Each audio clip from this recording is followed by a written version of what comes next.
বেদের উৎপত্তি কিভাবে সেখানে বর্ণনা করা হলো।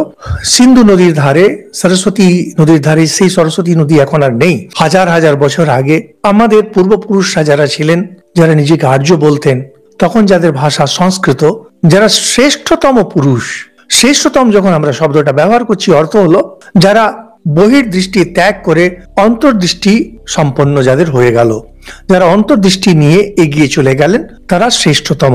এই ঋষিরা ধ্যানের গভীরে ঈশ্বর ও তার সৃষ্টি, আর সেই ঈশ্বরীয় শক্তি যখন সৃষ্টিতে প্রকাশ পায়, এই সংসারে যখন প্রকাশ পায়, তখন ধর্মরূপে আমাদের কাছে আসে। এই ঋষিরা এই তিনটে জিনিস, ঈশ্বর, সৃষ্টি তত্ত্ব আর ধর্ম, যখন আধ্যাত্মিক সত্যগুলো একটা সমাজে লাগিয়ে দেওয়া হয়, সেটাকে তখন ধর্ম বলা হয়।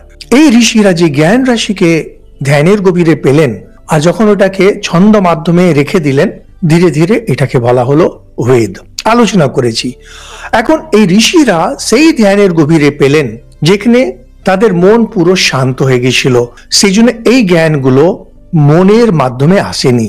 যখনই আমরা কোনো জ্ঞান অর্জন করি, আমরা মনের মাধ্যমে জ্ঞান অর্জন করি।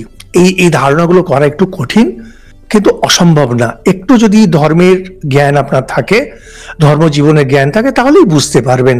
যদি না বুঝতে পারেন, মন দিয়ে শান্ত হয়ে শুনে যান। ধীরে ধীরে শুনতে শুনতে এটার প্রতি আপনার আস্থা জাগবে, শ্রদ্ধা জাগবে, তখন বুঝতে পারবেন জিনিসটা কি।